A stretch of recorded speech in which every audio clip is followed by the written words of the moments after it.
Alice in Wonderland, Chapter 7, A Mad Tea Party. There was a table set out under a tree in front of the house, and the March Hare and the Hatter were having tea at it. A dormouse was sitting between them fast asleep, and the other two were using it as a cushion, resting their elbows on it and talking over its head. Very uncomfortable for the dormouse, thought Alice. Only as it's asleep, I suppose it doesn't mind. The table was a large one, but the three were all crowded together in one corner of it. No room, no room, they cried out when they saw Alice coming. There's plenty of room, said Alice indignantly, and she sat down in a large armchair at one end of the table. Have some wine, the March Hare said in an encouraging tone. Alice looked all around the table, but there was nothing on it but tea. I don't see any wine, she remarked. There isn't any, said the March Hare. Then it wasn't very civil of you to offer it, said Alice angrily. It wasn't very civil of you to sit down without being invited, said the March Hare. I didn't know it was your table, said Alice. It's laid for a great many more than three. Your hair wants cutting, said the Hatter. He had been looking at Alice for some time with great curiosity, and this was his first speech. You should learn not to make personal remarks, Alice said with some severity. It's very rude. The Hatter opened his eyes very wide on hearing this, but all he said was, Why is a raven like a writing desk? Come, we shall have some fun now, thought Alice. I'm glad they've begun asking riddles. I believe I can guess that, she added aloud. Do you mean that you think you can find out the answer to it? Said the March Hare. Exactly so, said Alice. Then you should say what you mean, the March Hare went on. I do, Alice hastily replied. At least I mean what I say. That's the same thing, you know. Not the same thing a bit, said the Hatter. Why, you might just as well say that I see what I eat is the same thing as I eat what I see. You might just as well say, added the March Hare, that I like what I get is the same thing as I get what I like.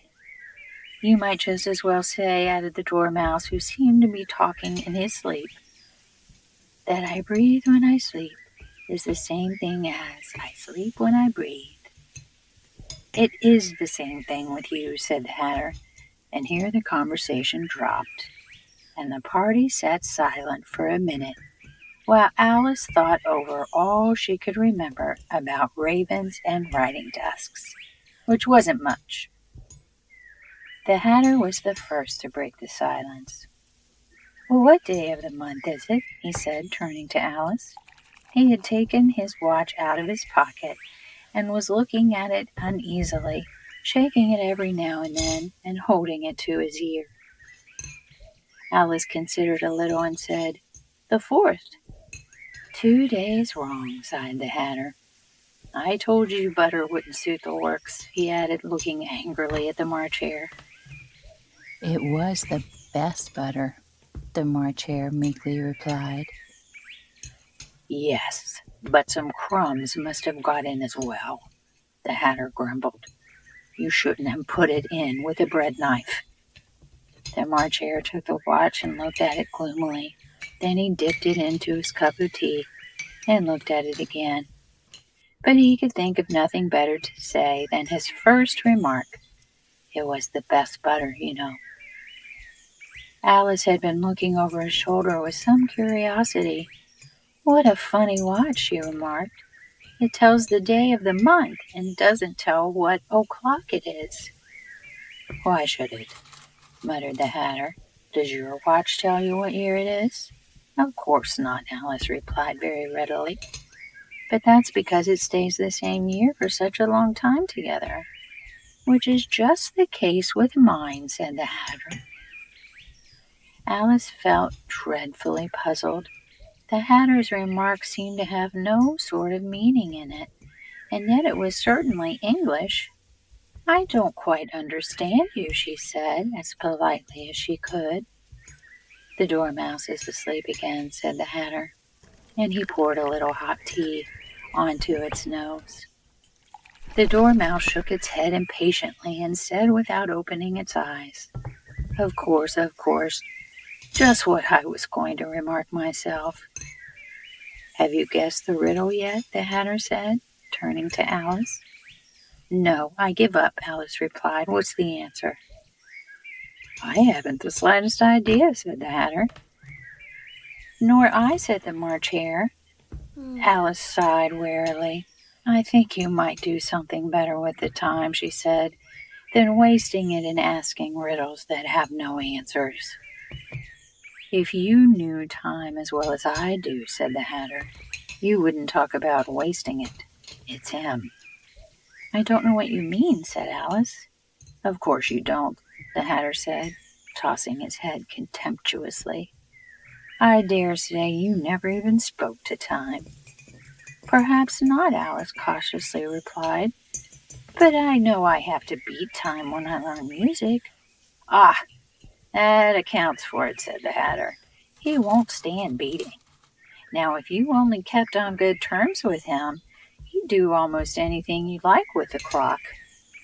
For instance, suppose it were 9 o'clock in the morning, just time to begin lessons. You'd only have to whisper a hint to time, and round goes the clock in a twinkling. 1:30, time for dinner." "I only wish it was," the March Hare said to itself in a whisper. "That would be grand, certainly," said Alice thoughtfully. "But then, I shouldn't be hungry for it, you know." "Not at first, perhaps," said the Hatter, "but you could keep it to 1:30 as long as you liked." "Is that the way you manage?" Alice asked. The Hatter shook his head mournfully. "Not I," he replied. "We quarreled last March, just before he went mad, you know," pointing with his teaspoon at the March Hare. "It was at the great concert given by the Queen of Hearts, and I had to sing, 'Twinkle, twinkle, little bat, where I wonder where you're at.' You know the song, perhaps." "I've heard something like it," said Alice. "It goes on, you know," the Hatter continued in this way. "Up above the world you fly, like a tea tray in the sky. Twinkle, twinkle." Here the Dormouse shook itself and began singing in its sleep. "Twinkle, twinkle, twinkle, twinkle," and went on so long that they had to pinch it to make it stop. "Well, I'd hardly finished the first verse," said the Hatter, when the Queen bawled out, "He's murdering the time, off with his head." "How dreadfully savage," explained Alice. "And ever since that," the Hatter went on in a mournful tone, "he won't do a thing I ask. It's always 6 o'clock now." A bright idea came into Alice's head. "Is that the reason so many tea things are put out here?" she asked. "Yes, that's it," said the Hatter with a sigh. "It's always tea time, and we've no time to wash the things between whiles." "Then you keep moving round, I suppose?" said Alice. "Exactly so," said the Hatter, "as the things get used up." "And when you come to the beginning again?" Alice ventured to ask. "Suppose we change the subject," the March Hare interrupted, yawning. "I'm getting tired of this. I vote the young lady tells us a story." "I'm afraid I don't know one," said Alice, rather alarmed at the proposal. "Then the Dormouse shall," they both cried. "Wake up, Dormouse." And they pinched it on both sides at once. The Dormouse slowly opened his eyes. "I wasn't asleep," he said in a hoarse, feeble voice. "I heard every word you fellows were saying." "Tell us a story," said the March Hare. "Yes, please do," pleaded Alice. "And be quick about it," added the Hatter, "or you'll be asleep again before it's done." "Once upon a time there were 3 little sisters," the Dormouse began in a great hurry, "and their names were Elsie, Lacie, and Tilly, and they lived at the bottom of a well." "What did they live on?" said Alice, who always took a great interest in questions of eating and drinking. They lived on treacle, said the Dormouse after thinking a minute or two.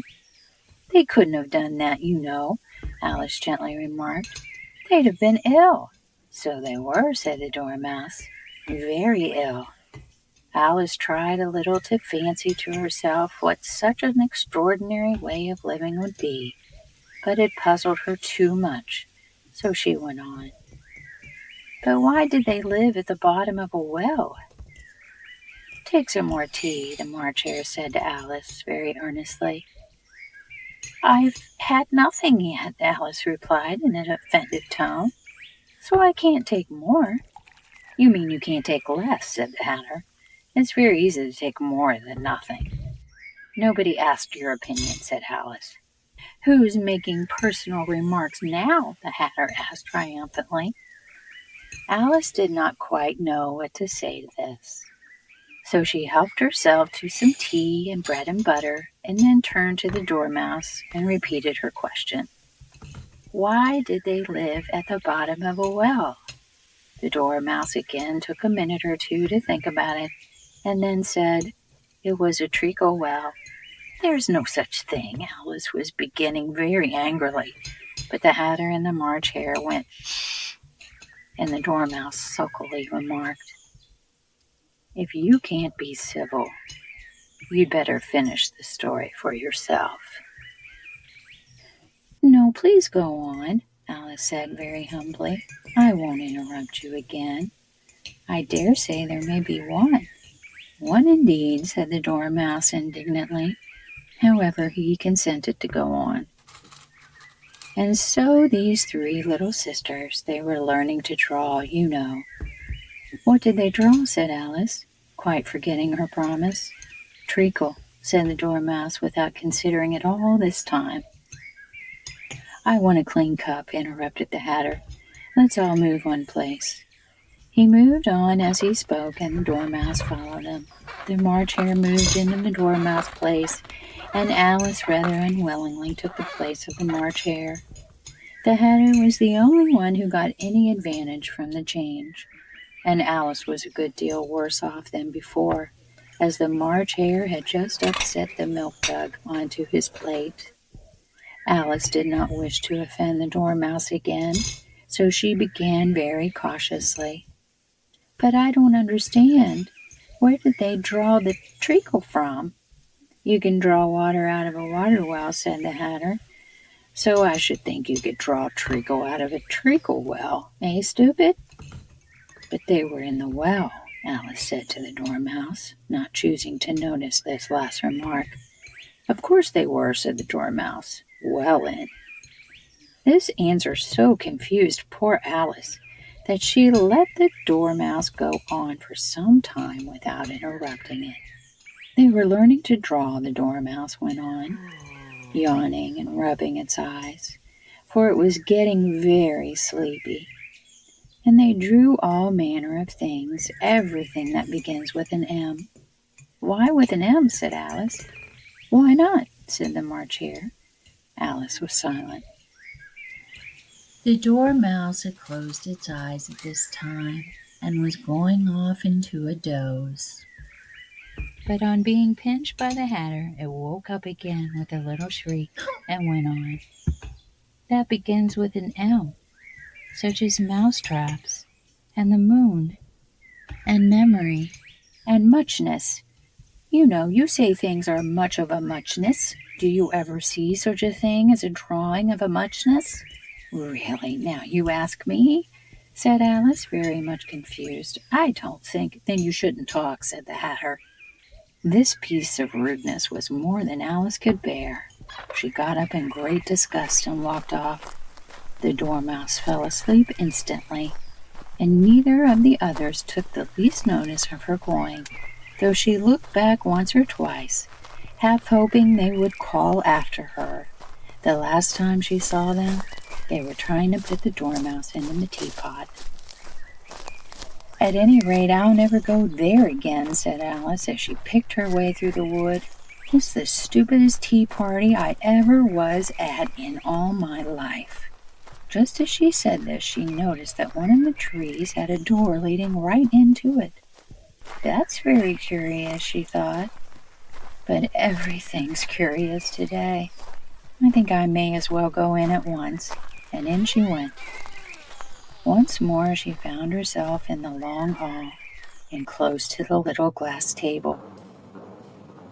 Now I'll manage better this time, she said to herself, and began by taking the little golden key and unlocking the door that led into the garden.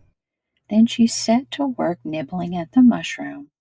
She had kept a piece of it in her pocket till she was about a foot high.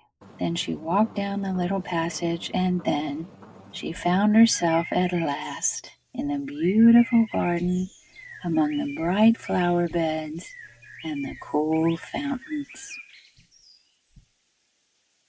Please join us next time for Chapter 8, The Queen's Croquet Ground.